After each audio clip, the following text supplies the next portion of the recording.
How's it going, everyone? So it's been a while since I've covered anything in Warframe. I've been out reviewing and talk about other games, and I thought it was about time that I came back to Warframe and see what's going on. Oh dear. Well, this is going to be an interesting video. Well, I guess I should start this video off with stating that I really want to just make a video talking about whether or not this game is going to still be worth it in a few months, because, well, there has been so much going on and most of it is not that good. And I've always hated the idea of people talking about, oh, is this game worth it, whenever you know they're going to say yes. I have in the past told people that Warframe isn't worth it, definitely during those times that it really wasn't. So this is my honest take on whether or not Warframe is really going to be worth getting into or keep playing. Well, let me go ahead and get this video started. Let's get to it.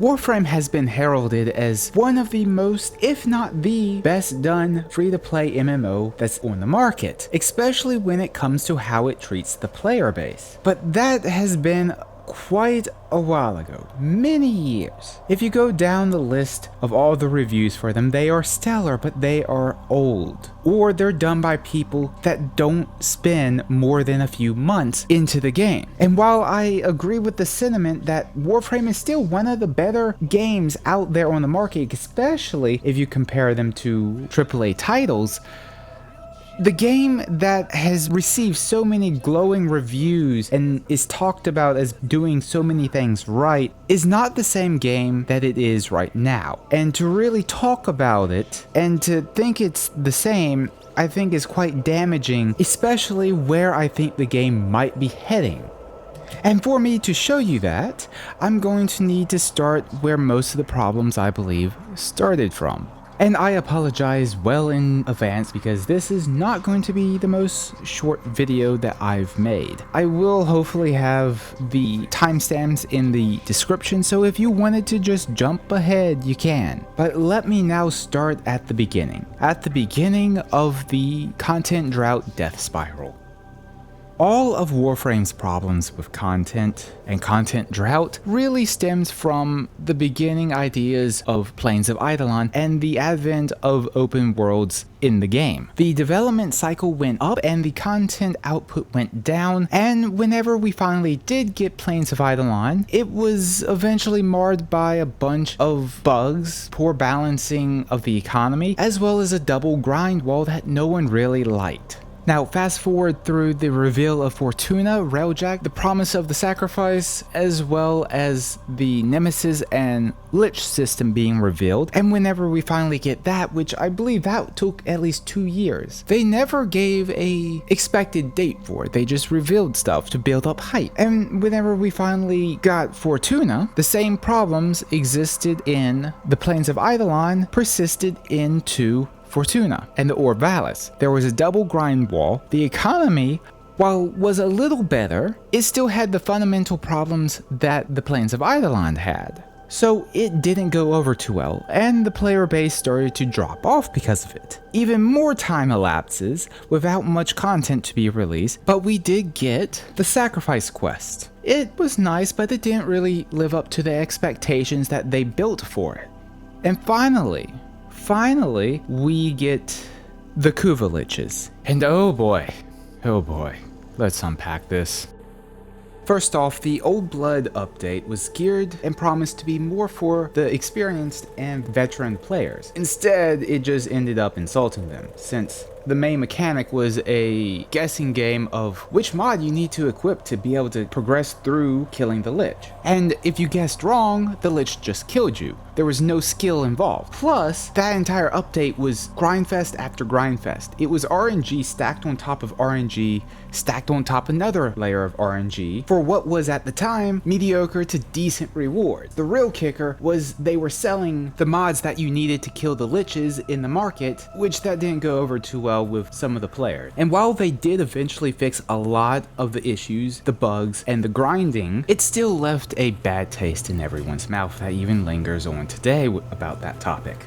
That brings us to the Railjack debacle, and if the Liches were the epitome of disappointment, Railjack was the complete betrayal to the community from the devs. What they showed and promised was nothing like what we got. I feel as though it would be far too involved to go over everything that went wrong with that update. But to say the least, Warframe started to hemorrhage players. And it only got worse whenever Scarlet Spear came out, which was supposed to be the operation that brought in the other part of Railjack and kind of supposed to tie everything together and make everything better.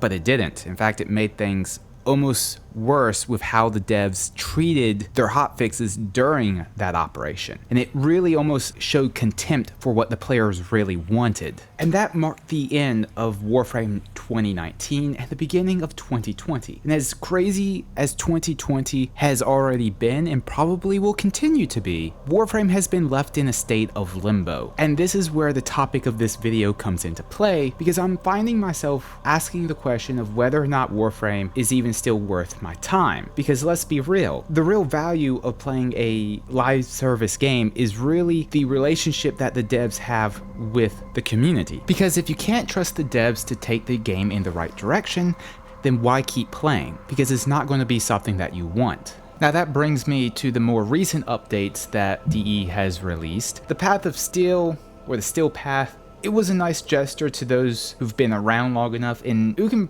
pretty well breeze through any and all content in the game already, but I feel as though it lacks some polish. There are some things like rewards for junctions that they could have put in for people that aren't going to need whatever they give a second time.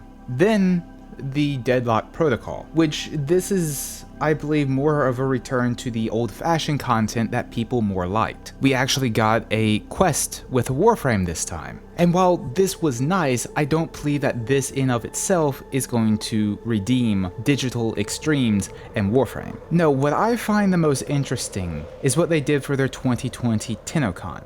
Instead of showing us far off conceptual ideas they want to do for the game, they decided, for the first time really, to show us the things that they want to release now. They even gave a release date, August 25th, 2020.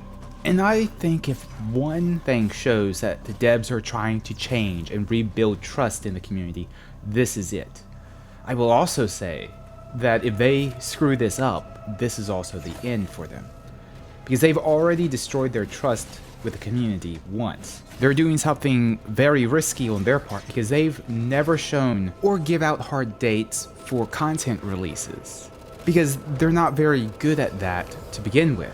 I don't think they have good organizational skills within their business model. And I think them taking this risk earns them another go at trying Warframe, or maybe coming back and seeing how the game has possibly improved, or try it if you've never played it before. Now this isn't me saying that this game is worth playing over 500 hours, no. The game isn't, not in its current state. They need to fix certain critical aspects, such as the new player experience and the endgame. And the last bit of this video is going to be talking about that. So if you've only come to see if it's worth it, you have my answer. If you want to stay, then those are the issues I'm going to be talking about. And it does somewhat relate to what they're doing with the Heart of Deimos. So, let's get to the next and final part. Warframe has always had a problem with teaching its newer players how the game functions, and it has struggled severely to keep pace with players that have already figured out how Warframe works. Thus, there has never been a happy medium, and this is the one thing that Warframe has to get right if anyone's going to stick around for much longer. In fact, look, I've already done a video going into this specific problem. In fact, it was my first video, so I'm not going to go into this topic in detail, not for 10 or so minutes, because I've already done that. If you want to see what I have to say in full detail, there's the link. But I also bring this up because the Heart of Deimos is supposed to bring along with it the new player experience that they talked about earlier. And while I have doubts that it will fully suffice everything that Warframe needs, maybe it'll work. But the thing that they need to do is cut a lot of old and stagnated content and get rid of the time-gated standing mechanics that they have for so much of the content that's required to do all the new stuff, because they're dividing players. Now, once they do that, they've got to critically find something for people that are at the end game, because they need something that isn't just grindy, but is enjoyable to do over and over again. I mean, just an idea that comes off the top of my head is reintroduce the key system, but instead of making it unlock just one mission, make it affect the entire or part of the star chart and allow people to keep stacking them and allow them to go crazy with both the level. I mean, let them go all the way up to like 8,000, 10,000 and add modifiers on it. And add in special bosses of only whenever you have certain combination of keys. I mean, this system is exactly like the map system in Path of Exile, and it works fantastic. You have to regrind the orbs in that system to be able to keep doing everything, but that system is genuinely fun. Then you can implement a weapon system that you can keep upgrading over and over, or customize only through materials that you can get through going deeper and deeper in this system. That's basically what the end game for Monster Hunter is. There, you combine two different games in game to create something that's unique that would work for Warframe. And this is me just spitballing off the top of my head impromptu as I record this. The only thing you really need to make an effective endgame is that you have to create a system that has rewards that feeds back into the player's progression deeper into the endgame. This also assumes that you have a fun gameplay loop already, but Warframe does have a fun loop, and hopefully they'll get back into improving that loop even further.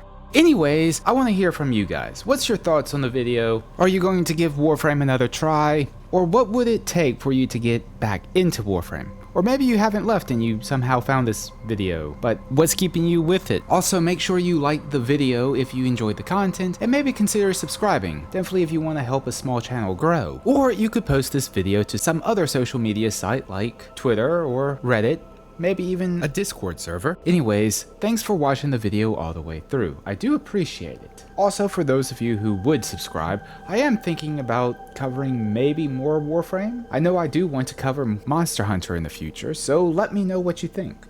So, I will see you in the next video.